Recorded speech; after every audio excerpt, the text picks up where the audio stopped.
Korea Utara kembali memicu ketegangan di kawasan Asia Timur setelah meluncurkan 2 rudal balistik ke arah Laut Jepang pada Selasa, 27 Januari 2026. Aksi ini terjadi hanya sehari setelah pejabat tinggi Departemen Pertahanan Amerika Serikat melakukan kunjungan resmi ke Seoul dan menyampaikan pujian terhadap Korea Selatan sebagai sekutu utama Washington di kawasan. Pemerintah Jepang melalui Kementerian Pertahanan menyatakan telah mendeteksi 2 objek yang diakini sebagai rudal balistik yang ditembakkan dari wilayah Korea Utara. Badan Penjaga Pantai Jepang, mengutip keterangan Kementerian Pertahanan, menyebutkan bahwa kedua rudal tersebut telah jatuh ke laut dan tidak menimbulkan dampak langsung terhadap keselamatan wilayah Jepang. Kami mendeteksi 2 rudal balistik dan keduanya diperkirakan telah mendarat di perairan, ujar penjaga pantai Jepang dalam pernyataan resminya, seperti dikutip kantor berita AFP. Korea Selatan juga mengonfirmasi adanya aktivitas peluncuran dari wilayah Korea Utara. Kepala Staf Gabungan Militer Korea Selatan menyampaikan bahwa pihaknya mendeteksi sebuah proyektil yang ditembakkan ke arah perairan yang oleh Seoul disebut sebagai Laut Timur, sebutan Korea Selatan untuk wilayah yang dikenal secara internasional sebagai Laut Jepang.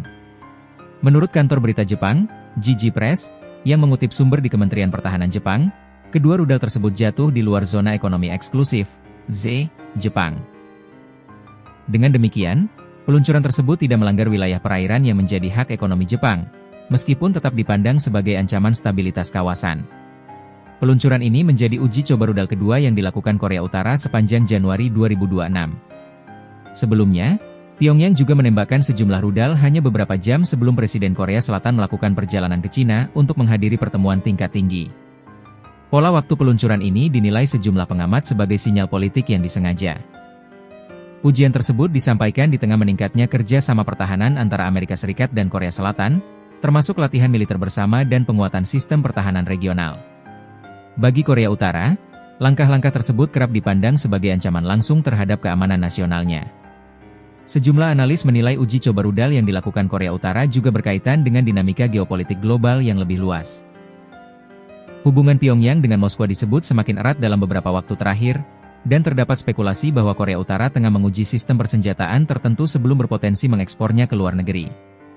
Meski demikian, pihak Korea Utara belum memberikan pernyataan resmi terkait peluncuran rudal terbaru tersebut. Selama ini, Pyongyang kerap menyebut uji coba persenjataannya sebagai bagian dari hak kedaulatan negara untuk mempertahankan diri, serta sebagai respons terhadap latihan militer gabungan Amerika Serikat dan Korea Selatan. Di sisi lain, Korea Utara juga tengah bersiap menggelar kongres penting Partai Pekerja Korea yang dijadwalkan berlangsung dalam beberapa pekan ke depan. Kongres tersebut akan menjadi yang pertama dalam 5 tahun terakhir dan diperkirakan menjadi forum strategis bagi kepemimpinan Kim Jong-un untuk menetapkan arah kebijakan utama negara, termasuk di bidang pertahanan dan ekonomi. Menjelang agenda politik penting itu, Kim Jong-un dilaporkan telah memerintahkan perluasan serta modernisasi fasilitas produksi rudal di dalam negeri. Instruksi tersebut mengisyaratkan bahwa program persenjataan strategis akan tetap menjadi prioritas utama pemerintah Korea Utara dalam waktu dekat. Situasi ini membuat negara-negara di kawasan, termasuk Jepang dan Korea Selatan, terus meningkatkan kewaspadaan. Pemerintah Jepang menyatakan akan terus memantau perkembangan dan berkoordinasi erat dengan Amerika Serikat serta mitra regional lainnya untuk memastikan keamanan nasional tetap terjaga. Sementara itu, komunitas internasional kembali menyerukan pentingnya dialog dan stabilitas di semenanjung Korea. Meski ketegangan masih berlangsung, upaya diplomasi dinilai tetap diperlukan untuk mencegah eskalasi lebih lanjut yang dapat berdampak luas bagi keamanan Asia Timur dan dunia.